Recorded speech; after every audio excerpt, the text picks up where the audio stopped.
السلام عليكم ورحمة الله وبركاته. يا رب يكونوا كلكم بخير، ومعذرة بدأت البث متأخر قوي، لكن اهو معلش للظروف يعني. فعموما الموضوع بتاع النهارده العنوان بتاعه ما تخليهمش يكسروك. للأسف اللي بيكسرونا يعني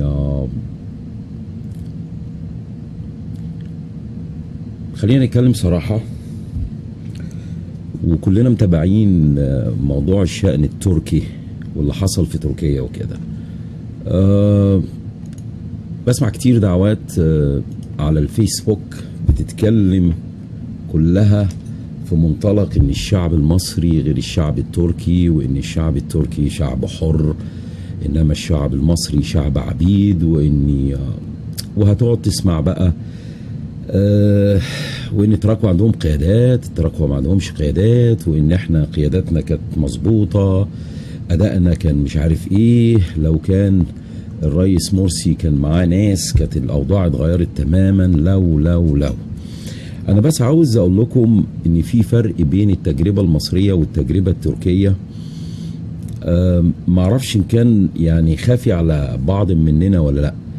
التجربة التركية هي تجربة ديمقراطية طول الوقت، يعني من الستينات وهي فيها نوع من انواع الديمقراطية. التيار الاسلامي بيخش بيكسب الانتخابات. تركيا ما بتعرفش حاجة اسمها تزوير انتخابات زي مصر. يكسبوا الانتخابات، يبدأوا يأدوا أداء حسن، بعد كده العسكر يحسوا بالخطورة طبعا بقيادة الغرب وبوشاية من أوروبا ومن أمريكا، لأن مش عاوزينهم يفوقوا يعني، فيبدأوا يعملوا عليهم الانقلاب. الدستور في تركيا بيدي حقوق قانونية ودستورية للجيش أنه الرقيب وحامي حمى الدولة العلمانية. الكلام ده ما كانش موجود في الدستور بتاعنا 2012، وتقريبا مش موجود في الدستور المصري بالصراحة اللي موجود فيها في الدستور التركي. كمان ان اوروبا وامريكا عشان كانت بتدعم موضوع الانقلابات دي، وهي اللي بتنقلب على اي سلطة بتحس ان هي ممكن تفوق تركيا وتاخدها ناحية تاخدها من العلمانية الى الاسلام. طبعا كان بيحاول يجهدوا كده، فمحدش كان بيهتم اذا كان الانقلاب قانوني او غير قانوني، اذا كان سلطات الجيش في الوقت ده استخدمت حقها القانوني ولا لا. لكن كان معروف على الانقلابات ان هم كانوا احيانا بيبعتوا ورقة مكتوبة لرئيس الوزارة وينقلبوا عليه، يعني اخلع امشي، ورقة يبعت له ورقة مع مرسال يعني. وكانوا بيسموها ده انقلاب برضه، بس انقلاب بقوة السلاح، مع الدستور كان بيديهم بعض الترتيبات في الانقلابات وكده. فالتيار الإسلامي لما صعد في تركيا كان صعد بالتدريج. يعني لو شفنا تجربة سنة 1980 ان هم قدروا يطوروا الشرطة، حصل تطوير في أداء الشرطة، فده بان دلوقتي من أيام أردوغان. يعني مش أردوغان هو اللي طور الشرطة وهو اللي نظف سلاح الداخلية التركية من الفساد اللي فيها، لا ده بدأت من الثمانينات وهم بدأوا يجنوا ثماره. كلنا عارفين ان أردوغان دخل السجن وخرج، اتمنع سنة واحدة من ممارسة العمل السياسي، وبدأ يمارس العمل السياسي، بقى رئيس، من رئيس بلدية لعضو مجلس كذا لكذا، رئيس وزراء، إلى أن وصل رئيس الجمهورية. في تدرج كده الأردوغان وصل بيه.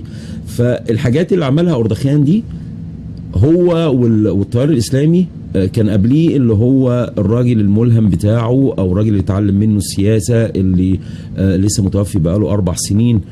عموما احنا مش عايزين نخوض في الموضوع ده.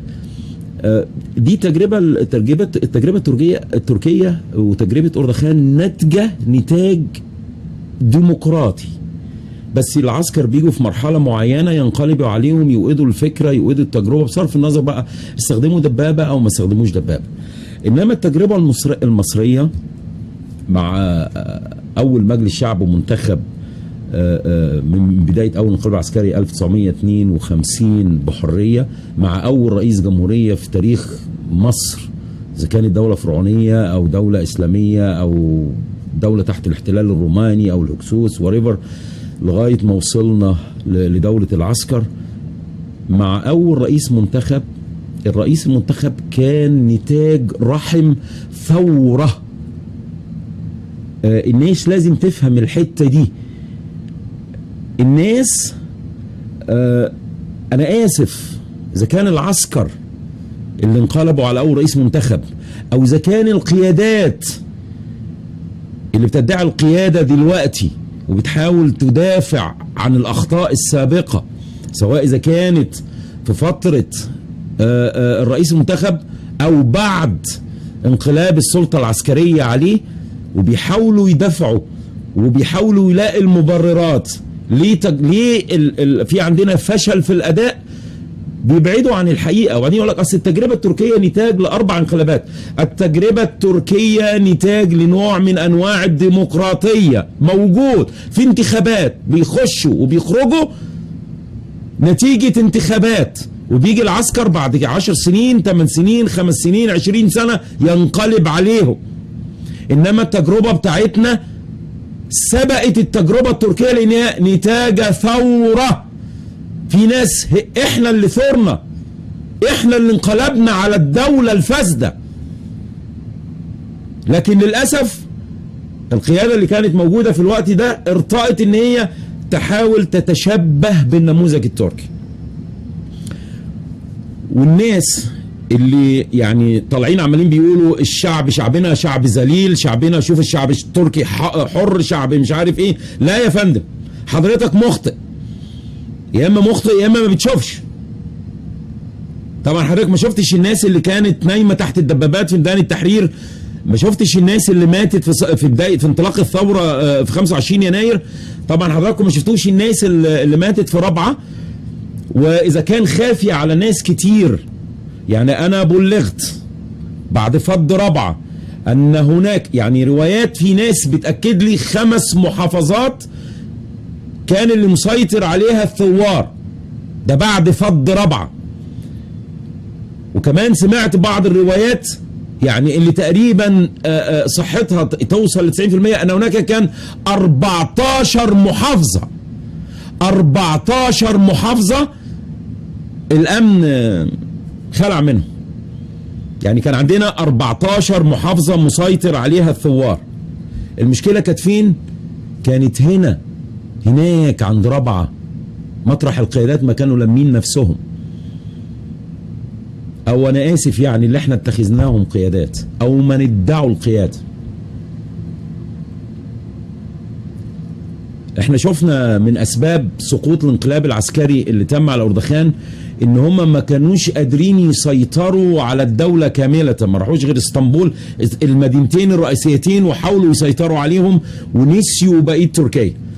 طب لما يكون عندك 14 محافظة تم اخلاء امني تام وسيطر عليهم الثوار في الوقت ده، وانتوا عارفين مين اللي رجع المحافظات دي للانقلاب العسكري؟ القيادات اللي كانت موجودة في رابعة. انا يعني مش عارف اقول لكم ايه تاني، لكن احنا لما حطينا عنوان للحلقة دي ما تخليهمش يكسروك. للأسف اللي بيحاول يكسرك هو اللي مننا دلوقتي، لانه بيحاول يلاقي المبرر لنفسه والفشله. مش عيب ان انت تفشل، مش عيب ان انت تقول هي دي امكانياتي ما عنديش اكتر من كده، مش عيب، مش عيب. لما حضرتك تطلع تقول اصل التجربة التركية نتاج 4 انقلابات عسكرية، طب ليه انت ما قلتش للناس في مصر ان اردخان جاي دخل السياسة بطريقة ديمقراطية، وان هم لما العسكر انقلب عليهم كانوا جايين نتاج انتخابات ديمقراطية، وان تركيا عمرها ما تعرف التزوير في الانتخابات. وده كانت بشهادة احد قيادات الاخوان المسلمين اسمه دكتور جمال حشمت. سمعوا انا على TRT اللي هي المحطة التركية العربية، وهو كانوا بيسألوا الاخوان المسلمين انتوا ليه ما عرفتوش يعني تحوزوا على البرلمان قبل الثورة؟ قالوا لهم عشان كان في تزوير. فالناس استغربوا يعني ايه تزوير؟ الناس سألوا الاخوان المسلمين بتاع مصر، الاخوان المسلمين بتاع تركيا سالوا الاخوان المسلمين بتاع مصر يعني ايه تزوير انتخابات، شرحوا لهم اللي بيحصل في مصر فاستغربوا جدا، قالوا احنا ما عندناش الكلام ده. طبعا ناس كتير جدا بتحاول ان هي تحبط الناس وتفهمهم ان التجربة التركية دي نتاج بيختلف، وان عشان الشعب التركي حر. لا يا فندم، او ان القوى العلمانية اتحدت مع التيار الاسلامي عشان تسقط العسكر. لا، انا بقول لك لا يا فندم، التيار العلماني في تركيا يعلم بأس التيار الاسلامي هناك، ويعلم ان اي انقلاب عسكري مش هيعدي غير بالدم، فخدوها من قصرها وبدأوا ينصروا. هم ما نصروش من اول يوم، والايام هتثبت لكم كده، لان انا في ناس هنا في التيار العلماني انا اتكلمت معاهم هنا في امريكا، يعني من ضمنهم واحد من يومين انا بسأله بقول له يعني ايه رأيك في اللي حصل؟ قال لي الراجل ده لاكي، ولقيته بيشاور بصباعه كده لفوق، فبقول له انت خلاص كده امنت ان في ربنا؟ قال لي لسه شويه، نوت يت، ليس بعد لسه شويه.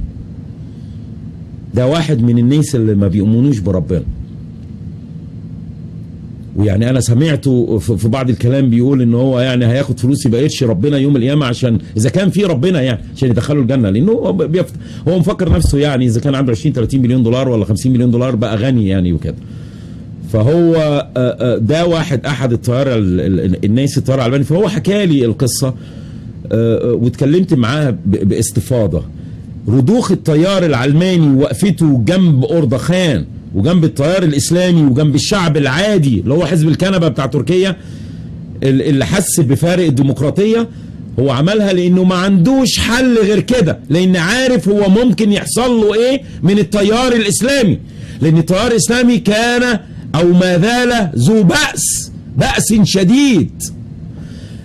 فمهم جدا ان احنا نعرف ان الثوار والناس الاحرار اللي كانوا في مصر ما قصروش، الناس نزلت الميادين وماتت، الناس نزلت وماتت، ضحت بنفسها، سيطروا على محافظات كاملة في مصر.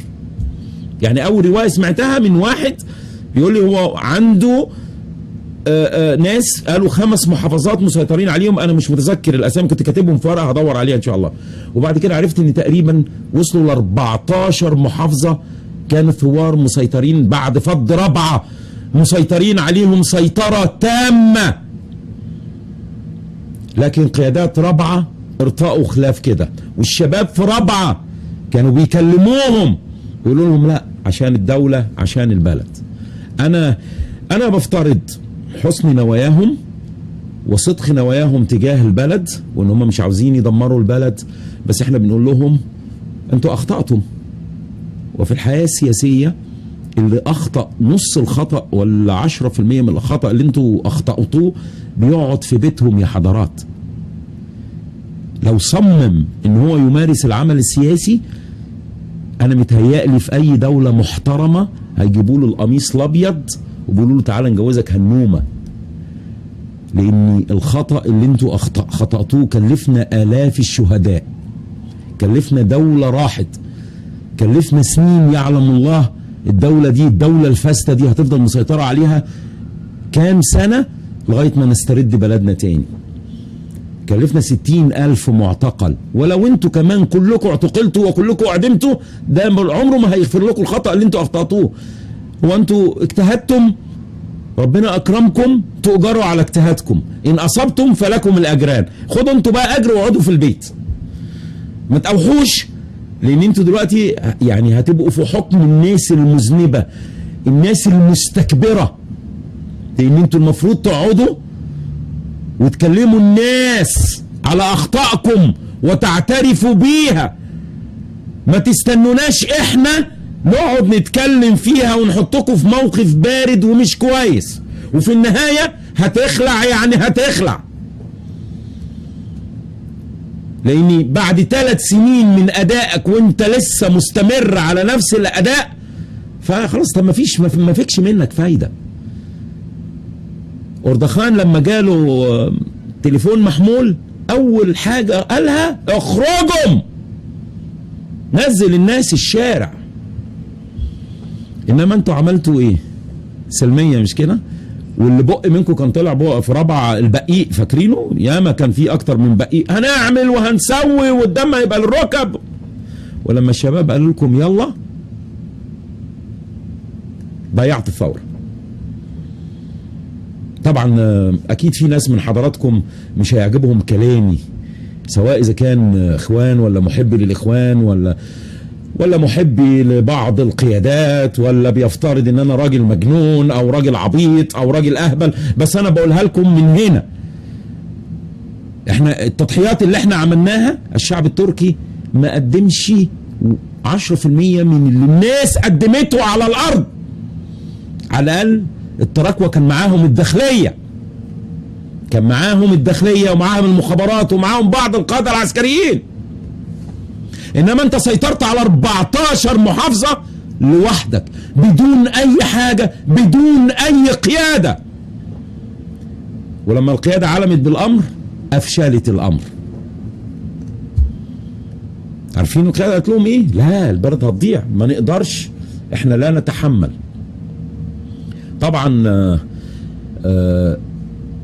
النقاط الرئيس المسجون دلوقتي المختطف المأسور هيطلع مليون صوت يهاجمني. هناك فرق، انا ما زلت مقتنع انه رئيس منتخب ويرجع مكانه والشعب يفصل في امره. لكن انا بقول لك من قلبي كده، اول ما يجي مع كل الاخبار اللي معايا دي، انا واحد من الناس هصوت بره السياسه خالص يا مرسي. لان مرسي جاله من اكتر من مصدر وفي اكتر من مناسبة واشهر قبل الانقلاب العسكري ان هناك اعداد لانقلاب عسكري بتدبير الجيش المصري ودول اوروبية وامريكا وبعض الدول العربية، وكان بيهزأ من الاخبار ديت. ده نص خطأ سياسي من رئيس دولة بيفقدوا شرعيته بس بالقانون. وبلغني أن مساعدي الرئيس، يعني أحد الإعلاميين المشهورين على قناة الجزيرة، دي شهادة، هو بيقول شهادة منه هو بينقلها، إنه تحدث مع 5 من مساعدي الرئيس على الانقلاب العسكري، قالوا عارفين وكلمناه بس هو مش عاوز يسمع كلام حد.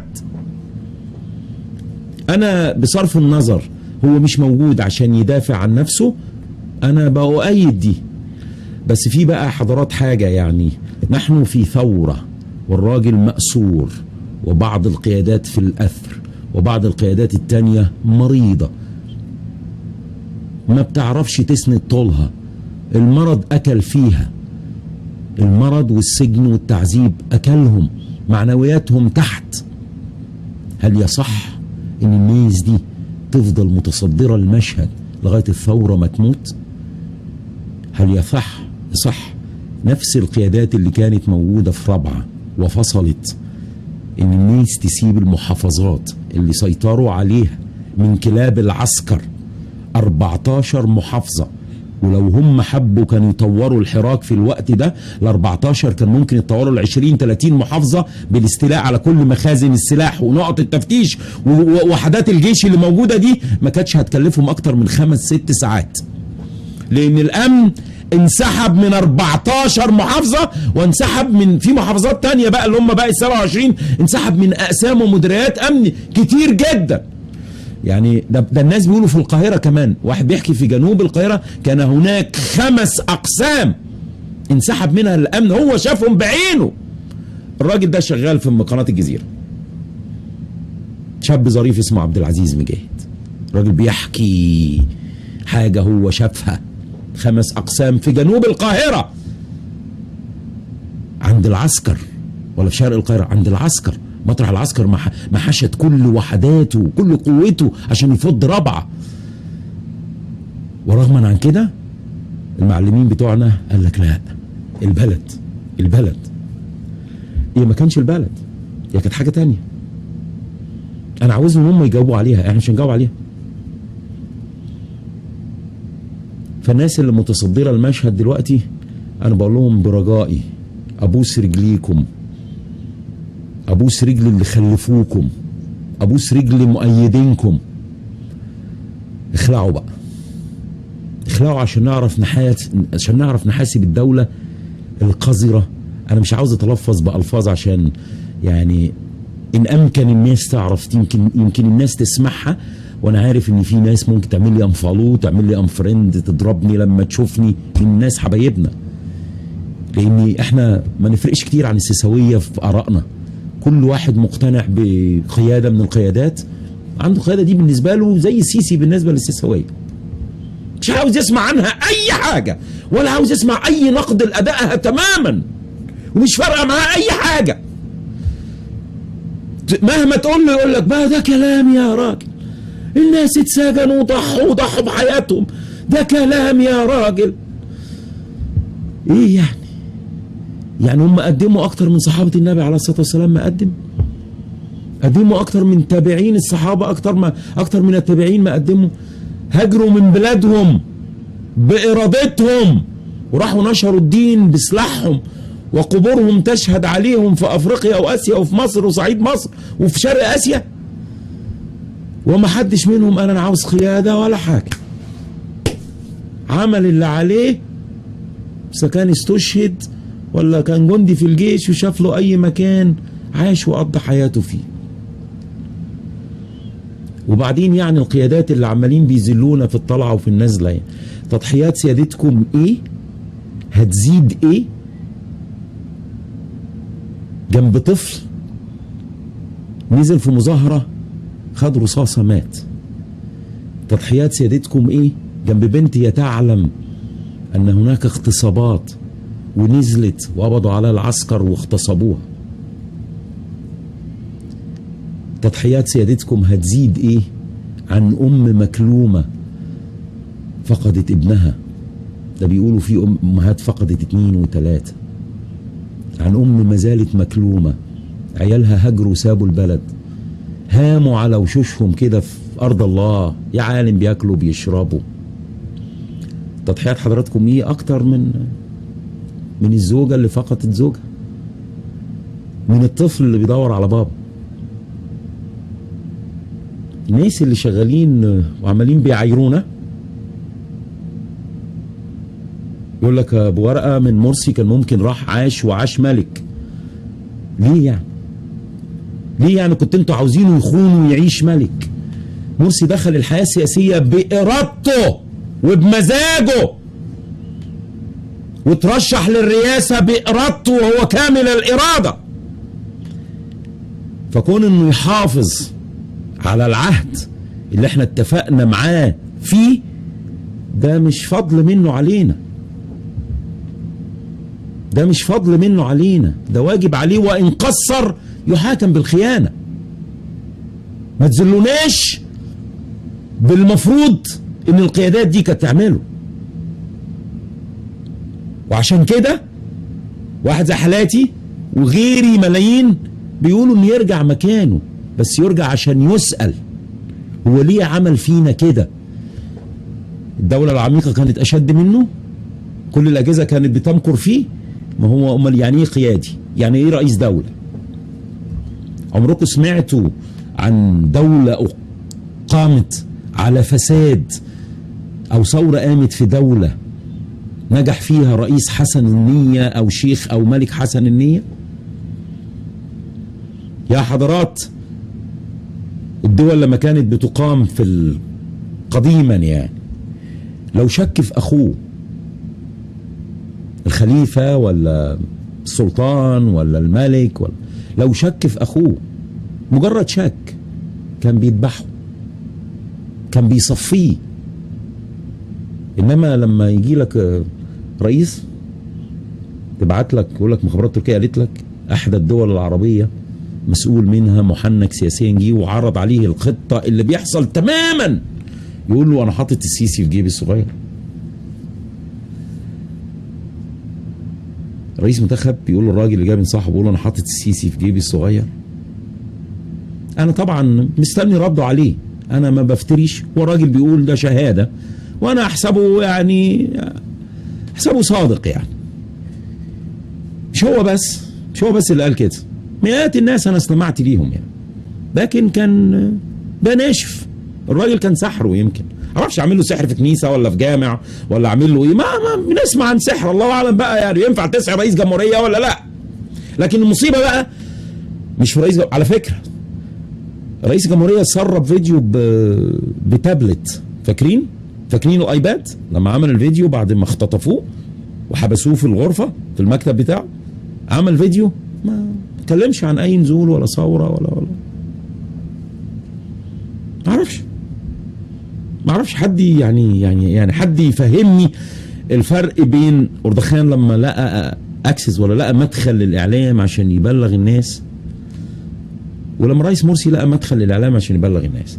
القيادات اللي مع أردخان اما حصل الانقلاب العسكري ما قالتش بقى يلا نلم يلا نتلم، القيادات اختفت في شغل، تشتغل توزعوا يلموا الناس، يحاولوا يظبطوا القيادات اللي معاهم، يحاولوا يعملوا ديلز مع العسكر، وهتعرفوا الكلام ده.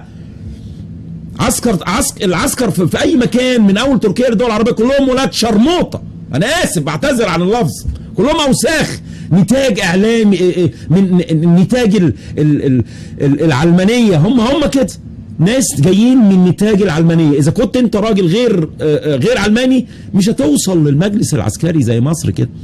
سيبك انت اذا كان حاكك قفاه هنا ولا عنده زبيبه ولا عنده حاجه ملهاش لازمه يعني.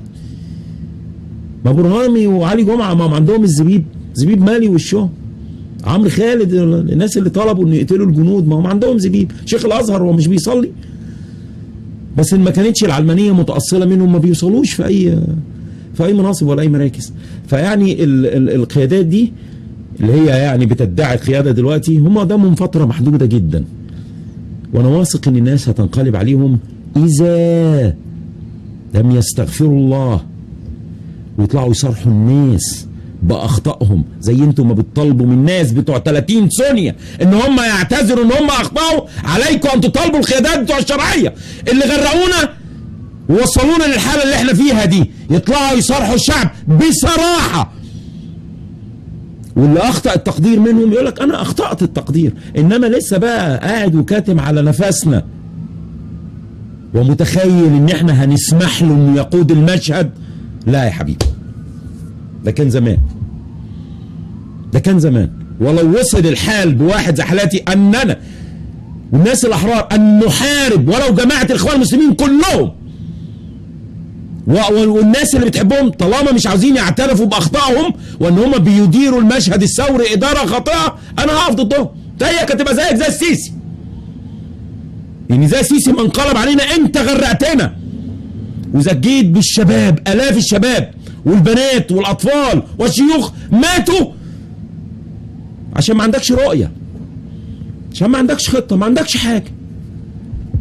اوهمت الناس بخطط واوهمت الناس بحاجات وانت ما عندكش اي حاجه. ولما ظهرت لك بوادر، اي بوادر يعني ولو تؤدي الانتصار او حتى تؤدي الموقف قوي في التفاوض، اهدرتها. 14 محافظه كانوا الثوار بعد فض رابعه مسيطرين عليهم، وبتخاذلك كالعاده. حطيت الشنطه على منصه رابعه، ولا يا ولاد هي عارفين الشنطه دي هو غرزها فيك العسكر. تحط الشنطه عادي، مش هخش بيتك ولا اعمل لك حاجه ولا بهدلك، هتاخد الشنطه ونمشي. فشنطتك كانت هي منصه رابعه بالظبط كده. انا مش لاقي لها اي ترجمه تاني غير كده، لاني ما زلتم تزايدون. ولما الناس بتكلمكم على الحاله التركيه ما زلتم بتزايدوا وبتكبروا، مش عاوزين تعترفوا انكم اخطاتم وان العيب مش في الشعب المصري. المصريين بعد فض رابعه 14 محافظه كانت في ايدين الثوار التيار الاسلامي بس، وكان هناك مئات الالاف معتصمين في رابعه. لو كانوا خرجوا بره منطقه الاعتصام، ده غير الناس اللي كانوا موجودين في اسكندريه والمحافظات بتاع بحري، لو كانوا خرجوا بره نطاق الاعتصام كانوا سيطروا على الدولة 1 2 3. ومحدش يقول لي اصل الجيش معاه الطيارة، ومحدش يقول لي اصل معاه الدبابة. انا بقول لك الجيش المصري ما عندوش عقيدة قتالية غير حماية الرئيس بتاعه بس. هو ده اللي بيزرعوه في الجند المصري. الجند المصري ما بيزرعوش فيه حماية الحدود ولا حماية البلد، هو حماية الراجل بتاعه وبس. مدينة شفنا الانقلابيين معاهم قاعدة كاملة F-16 ومسيطرين على المروحيات، طائرات المروحيات في تركيا كلها، ومعاهم كمان قواعد صواريخ، الدبابات اللي فرمت الناس. هم داسوا بالدبابات على الناس وضربوا الناس بالطيران وضربوا الناس بالصواريخ، والناس قاومتهم بالسلاح، السلاح العادي بس اللي هي الشرطة. الشرطة هو اللي تم. وعلى فكرة الشرطة ما قبضتش على حد، الناس كان هي اللي بتروح تقبض، والشرطة كانت بتيجي تستلم عليهم، والناس بتروح تضربهم وتخلص معاهم، والشرطة كانت بتروح تستلم الناس. هل في مواقع الشرطة قتلت فيها؟ في يا فندم. زي انا ما بقول لحضرتك كده، في 14 محافظة تم السيطرة عليهم بعد فض رابعة. قول لي بقى ال 14 محافظة دول كان فيهم كام اسم؟ وكام مديرية امن؟ كان فيها قوات امن قد ايه؟ وكان فيها سلاح قد ايه؟ الناس الفلاحين والناس الصعايدة عندهم سلاح قد ايه؟ لو انت كنت عاوز تخلص كنت طلعت الناس على مخازن السلاح، كانوا خلصوا، كانت خلصت الموضوع. لا الغرب كان ايدي السيسي، وكانت الدول اللي كانت واقفه ورا السيسي كانت هتترخى وهترجع لان في قوه. لكن سيادتك خدت بالمبدأ بتاعك، خلينا خلي الشنطه جنب الباب، اللي هي الشنطه بتاعتكم كانت في الوقت دي هي منصه رابعه. هناخد منصه رابعه واحنا مروحين. وللاسف اخطائكم في تقدير الموقف كلفنا راس الحربة بتاع الثورة بتاعتنا. الناس اللي كانت مستعدة ترمي نفسها في النار عشان تجيب حرية البلد دي استشهدوا وماتوا في الأيام دي. استشهدوا وماتوا في الأيام دي. وبعدهم المظاهرات اللي كنت بتنزلوها بدون طائل تماما، بدون طائل، غير تنزلوا عشان تتضربوا والبنات يتقبض عليها عشان تغتصب والشباب عشان يموت ويطار. مفيش رؤية، ما عندكش أي رؤية غير إن أنت نازل عشان تتضرب بس. وبعدين جايين تكلموني على قيادات. هي ميتين أم الثورة دي. الناس اللي بتقوم بثورة دي بتقوم بثورة عشان تتضرب وعشان تموت. إذا كنت أنتوا يعني عاوزين تموتوا وأنتوا مسجونين ومحبوسين، حلوا عن نفوخنا موتوا مطرح ما تموتوا يا أخي.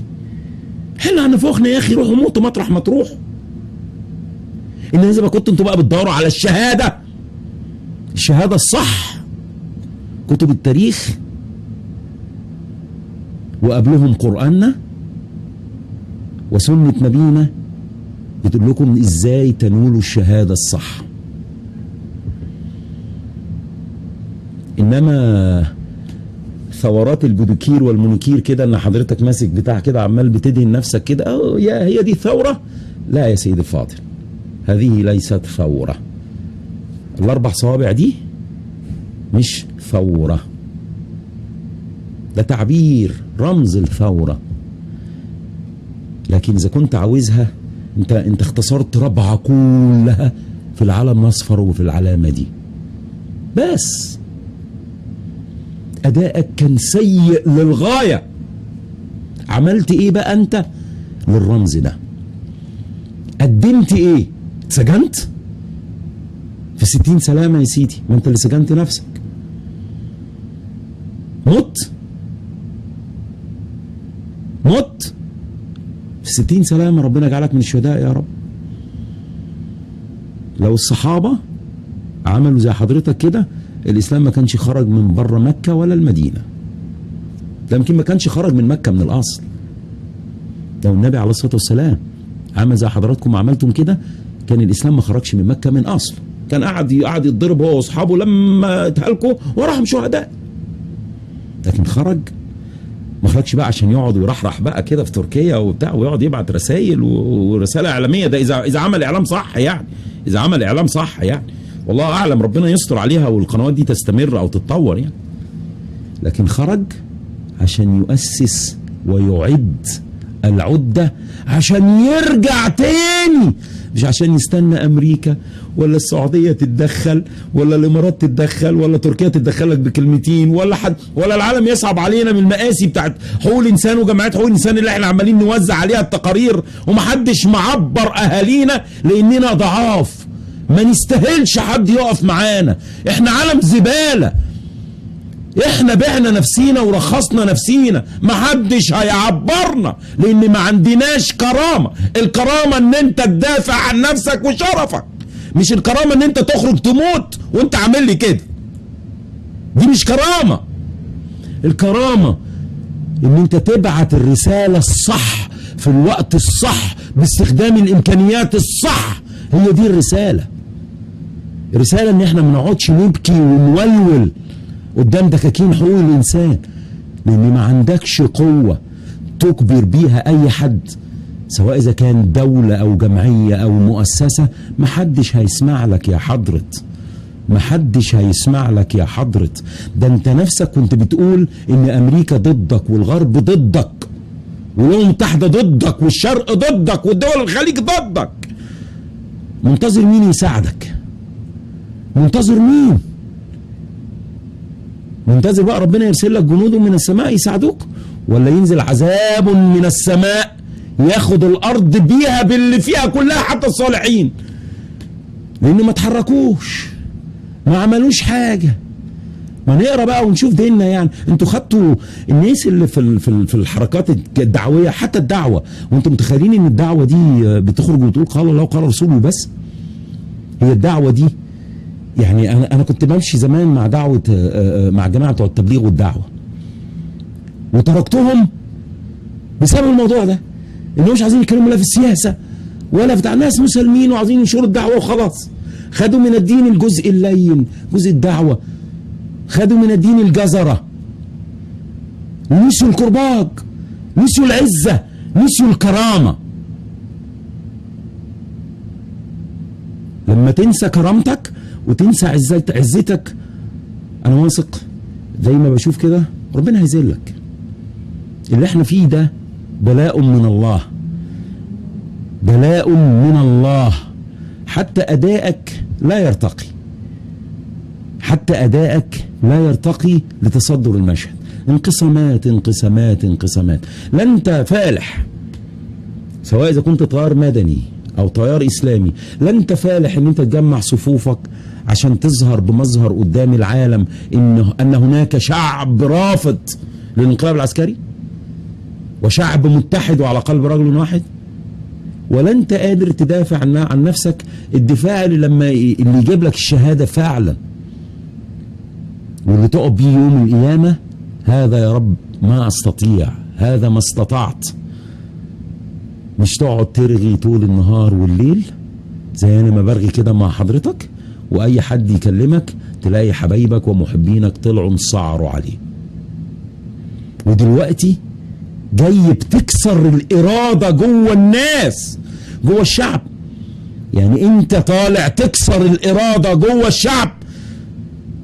لما عمال بيتكلموا اصل تركيا والشعب التركي يختلف والمؤسسات التركية تختلف، كنت عاوز ايه اكتر من 14 محافظة بعد يوم من فض رابعة الصور مسيطرين عليهم؟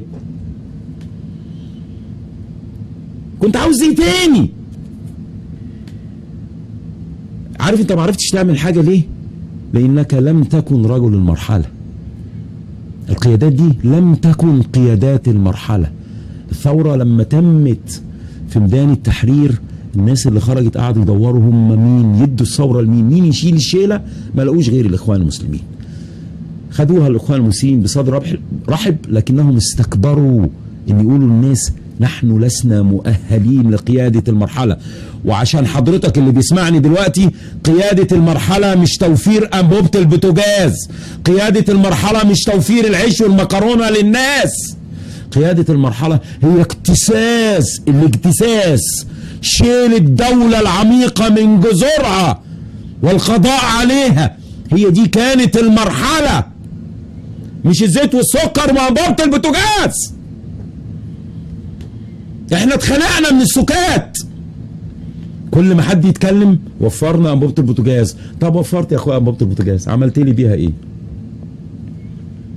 عملت فائض في الميزانيه، عملت لي بيه ايه؟ في دوله انت تعلم انها هتنقلب عليك، وجولك وقالوا لك الدوله هتنقلب عليك، هتنقلب عليك، وبرضك ما سمعتش الكلام. طب القيادات اللي حواليك حتى عقلوا الراجل يعني؟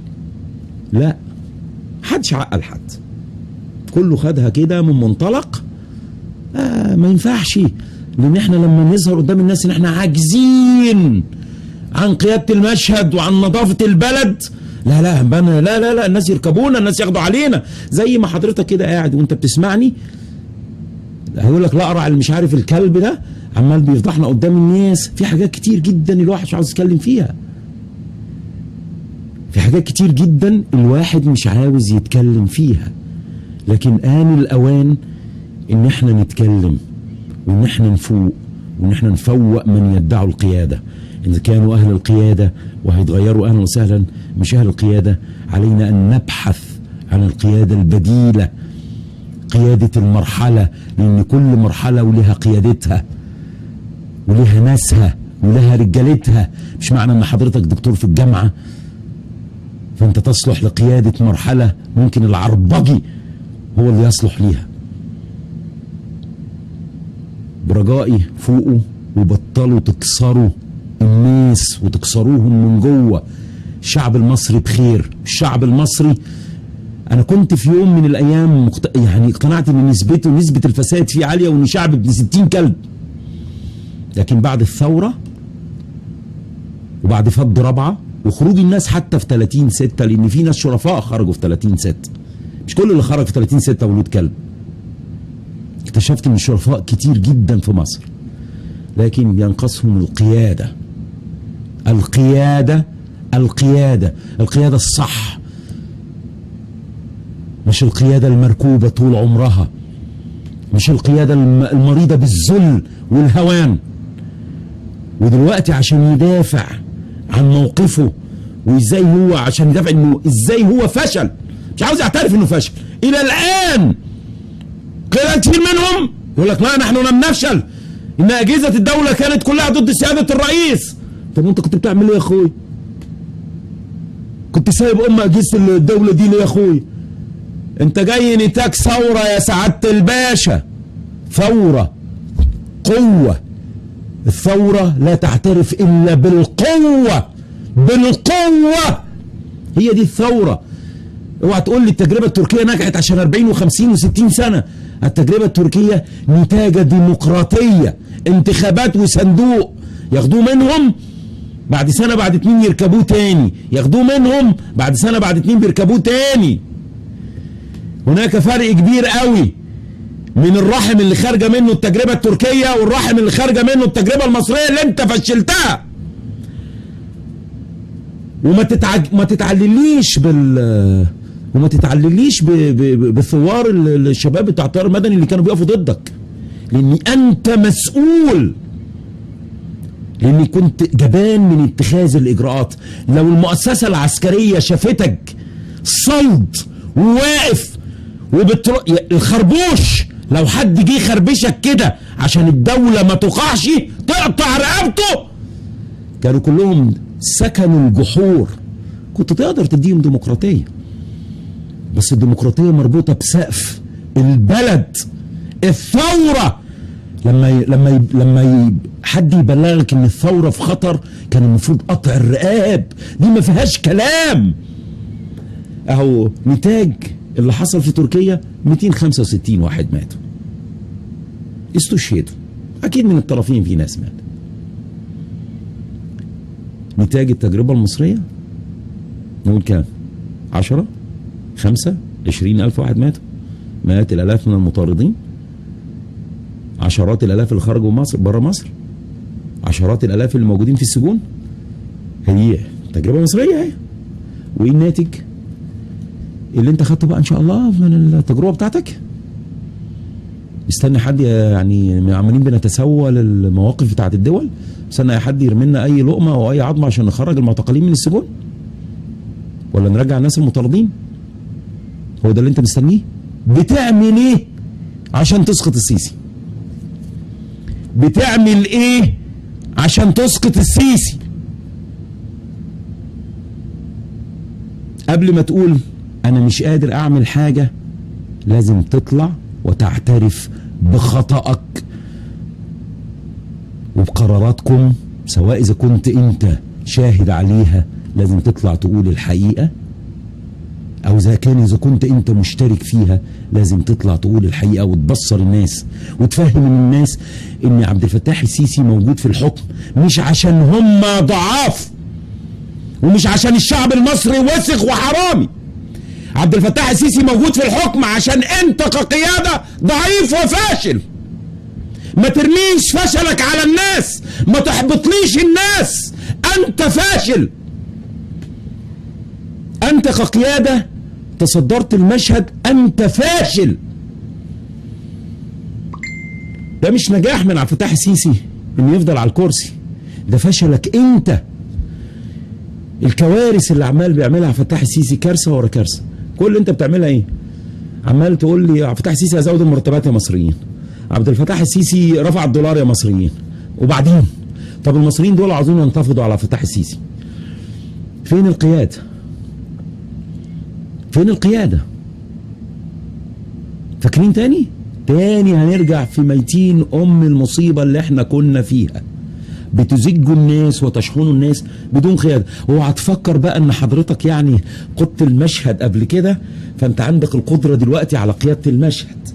يعني غرقتنا اول مرة، المرة دي بقى مش جاي تغرقنا، ده انت جاي تقضي على البلد تماما طالما لم تعترف باخطائك وتناقش لماذا وقعت في مثل هذه الاخطاء الساذجة اللي طفل بلغ الحلم لو قعدت معاه دقيقتين هيقول لك ايه يا عمو العبط اللي انت فيه ده يا عمو؟ ايه يا عمو العبط اللي انت كنت بتعمله ده يا عمو؟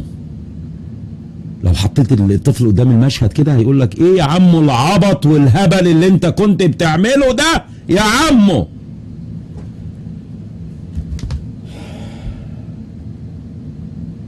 ومن تهيألي كده احنا تأخرنا عليكم، ولو في حد عنده سؤال نقفل دلوقتي ونشوف الأسئلة بعدين إن شاء الله. طبعا أنا شايف إني شايف إني في كثير من حضراتكم وأنا عارف نوعياتكم انسحبتم من على الصفحة. يعني ما شاء الله، أنا ما شاء الله يعني ناس عملت أنفولو.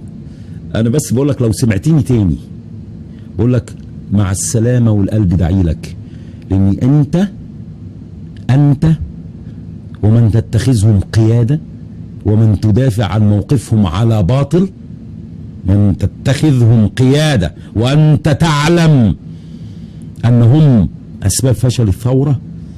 فأنا بقول لك أنا مش عاوز أشوف وشك ولا عاوز أصطف معاك، لأن أنت مسمار في نعش الثورة. لازم نطهر زي ما بنطهر الثورة من كلاب 30 ثانية، لازم نطهر الثورة منك، ولو حتى نركنك على جنب ونقول لك مشكورين أجرك على الله. لأن الثورة مش هتنجح غير لما اللي يخطأ، من أخطأ عليه أن يعترف ويفرد الورق قدام الناس، عشان الناس ما تقعش في نفس الأخطاء الساذجة اللي انتوا وقعتوا فيها، وعشان تفهم مريدينك ومحبيك أنك أخطأت، وإنك لست لا إله ولا نصف إله ولا نبي ولا من الناس الصالحين، يعني ولا من بيسموهم إيه أنا عارف. أنت رجل صالح، اجتهدت، أخطأت، لك الأجر، أصبت لك أجران، خد أجر بقى، ما تضيعش الأجر ده أنت أخطأت، ما تضيعوش. عشان تاخد الأجر لازم تعترف أنك أخطأت وتعرض الأمر على الناس، وتبدأ تستدعي قيادة جديدة جديرة بإدارة المشهد، لأن اللي زيك بيغرق وبيغرق الناس معاه، سواء إذا كنت طيار إسلامي أو طيار مدني. النوعية بتاعتكم بتغرق وبتغرق الناس معاها. دول لا مؤاخذة كده في العرف الثوري، زي انت كده ما بتقول لواحد ده انت لا مؤاخذة يعني مش طايل تنظف مؤخرتك. الناس اللي بيحاولوا يتصدروا المشهد، انتوا ليس لكم لا حول، انتوا عندكمش لا حول ولا قوة، ما عندكش اي حاجة، انت شخصك نفسه ما تقدرش تدافع عن نفسك، يعني انت نفسك ما تقدرش تدافع عنها وبتدعي لي قيادة الثورة. اذا كنت حتى اذا كان طاهر المدني ده اللي طالع لنا في البخت مرسي لا مرسي مش عارف ايه، يا حضرات مرسي إرادة شعب، اما يجي اجلدوه حكموه، بس لازم يرجع لانه إرادة شعب، والشعب لازم يتعلم من اختياره. زي ما بنطالب القيادات اللي اخطأت انها تعترف وتحكي للناس، يمكن اكتشف يا اخي ان انت ما اخطأتش واكون انا اللي غلطان، يمكن انا اللي غلطان، اضرب نفسي 60 صارمة قدام حضرتك. تعال اعرض المشهد كده من وجهة نظرك او اللي انت شفته، وكن شاهدا على المشهد واحكي للناس، وقول للناس الشباب كانوا بيروحوا يقولوا لكم ايه، قول للناس الشباب في رابعه راحوا وقالوا لكم ايه، وانتوا اتخذتوا قرارات ايه. خايفين تتكلموا في المرحله دي ليه؟ طبعا التيار المدني اللي كل واحد ملوش غير 5 6 وبيقعد يدفع التويتات بتاعته ولا بتاع الفيسبوك بتاعه ولا بتاع، بيحاول ينشر نفسه وينتشر، او راح يعمل لي اي وسيله اعلاميه ولا حاجه عشان ينتشر بيها، متخيل ان يعني هو الصح وهو اللي رأي. ده طبعا يعني هو بيقول لك اني انا يعني الغرب ممكن يتوائم معايا شويه لان انا راجل ظاهريا مش مسلم، يعني مش ملتزم اسلاميا يعني، او راجل مش ملتزم، لكن الملتزمين اسلاميا دول وعاوزين يعني يصحوا الاسلام من جوه ويرجعوا الامبراطوريه الاسلاميه. ده ما حدش يعبرهم، انا هيعبرونا عشان انا بقول انا راجل يعني ليبرالي، ويعني ممكن اتغاضى شويه ان لو شفت حد بيشرب خمره في البلد انا مش هقول له بشربش خمره وبتاع. هو متخيل يعني ان الغرب هيجيبك يا فندم لو انت انسان حر وانسان شريف وعندك كرامه وبتحب بلدك، وانت جاي عشان تنتشل بلدك من الحالة اللي هي فيها دي إلى حالة التقدم وترجع ناسك. طبعا انت مفروض يعني الناس اللي عاوزة تعبد ربنا بتعبد ربنا، مش هتمنعهم، والناس اللي بتحلم اللي بيعبدوا ربنا دول بيحلموا يرجعوا الخلافة الإسلامية تاني، ده من حقهم. والخلافة الإسلامية بتزيد على الدولة لا تنتقص منها. يعني عبد الفتاح السيسي راح باع الجزيرتين، وعبد الناصر باع السودان، والسادات باع ام رشاش كده، يعني كل واحد بيبيع حته وخلاص، يعني كل واحد فيهم عمال بيبيع حته وخلاص. لكن في النهايه انت سيادتك لو الحلم ده رجع هيدوسوا عليك لمؤاخذه كده زي عقب السيجاره بعد الناس ما تشربه، ما بيكونش في حاجه حتى، يعني مش هيسيبوا حته صغيره كده لاي عيل بتاع سباريس ياخدوا يشفطوا، هيدوسوا عليك زي اي صرصار زي اي حشره كده وخلاص. وانت تعلم ذلك، انت قوتك وارادتك مش هتكتسبها غير من الشعب، غير من اهلك، غير لما نكون ايد واحده، غير لما تبطل مغالاه، غير لما لازم تفهم ان انت مش الوحيد اللي بيفهم. اذا كنت يعني عندك دكتوراه في العلوم السياسيه او دكتوراه في الكيمياء او دكتوراه في الجغرافيا او دكتوراه في التاريخ، الثورات لا تمارس بالدكتوراه يا معلمين. يا معلمين الثورات لا تمارس بالدكتوراه ولا بالدرجات العلميه. الثوره بتمارس بالاراده والقياده. السياسة حاجة والثورة حاجة يا معلمين. تصبحوا على خير. حسبنا الله ونعم الوكيل.